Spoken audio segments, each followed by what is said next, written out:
Stanley Kubrick's The Shining is often seen as one of the best supernatural horror films, but its deepest fear does not come from ghosts, but from isolation.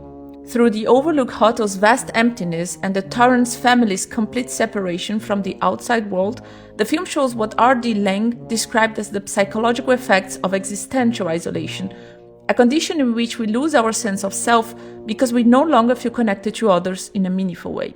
Careful, spoilers ahead. From the moment the Torrance family arrives, the Overlook Hotel intensifies their isolation. Its huge symmetrical rooms make the characters look small and powerless, turning domestic life into something uncanny and impersonal. Kubrick's signature tracking shots focus on distance rather than closeness. Characters walk through endless hallways without meeting one another. These shots are smooth and hypnotic, yet unsettling, because they suggest constant movement without progress. Characters rarely share the frame in close, intimate ways. This physical separation reflects Laing's idea that mental breakdown can happen when human relationships collapse and we become trapped inside our own minds. The Shining visualizes this process with chilling precision. For Laing, madness is not simply caused by biology or inner pathology. Instead, psychosis can develop when a person can no longer maintain a stable sense of self in relation to others. The individual becomes cut off not just socially, but at a deeper level. They stop feeling real around others and lose trust in shared reality. Jack Torrance's violent decline fits this pattern. His breakdown is not sudden, it is the slow collapse of a self that was already fragile. Jack arrives at the hotel already burdened by failure, resentment, and alcoholism, conditions Laing would see as signs of a divided identity. His breakdown is communicated as much through a brilliant performance as through dialogue. Jack Nicholson's rigid posture, forced smiles, and sudden shifts in tone suggest a man already struggling to hold himself together. As Jack's communication with Wendy breaks down, he withdraws further into himself. He begins speaking only to those who flatter him and support his sense of importance. These figures do not cause his madness, they confirm it. In Laing's term, Jack replaces real human connection with a closed fantasy world that reflects only his own beliefs. In doing so, he cuts himself off completely from any shared reality with his wife and son. Jack's encounters with ghosts are often shot like ordinary conversations.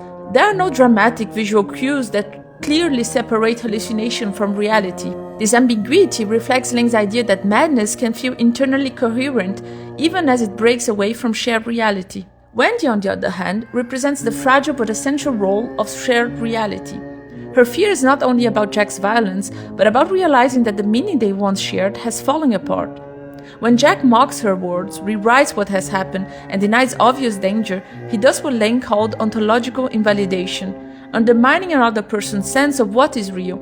The horror of the film, then, comes not only from physical danger, but from psychological abuse. Danny Shining adds another layer to this isolation. His psychic ability allows him to see what adults ignore, but it also makes him more alone. Like the child figures Laing describes, Danny survives by splitting his experience. He creates Tony, an imaginary figure who helps protect him from a world that feels overwhelming and unsafe. Unlike Jack, Danny's response to isolation is adaptive rather than destructive. He remains alert, observant, and emotionally connected, especially to Wendy. Danny's escape from the maze at the film's climax highlights this difference. He survives not through force or domination, but through intelligence, memory, and understanding. By retracing his steps, he refuses the closed logic of repetition that traps Jack. In contrast, Jack becomes lost in the maze, both literally and psychologically, unable to escape the cycle of violence and isolation he has embraced.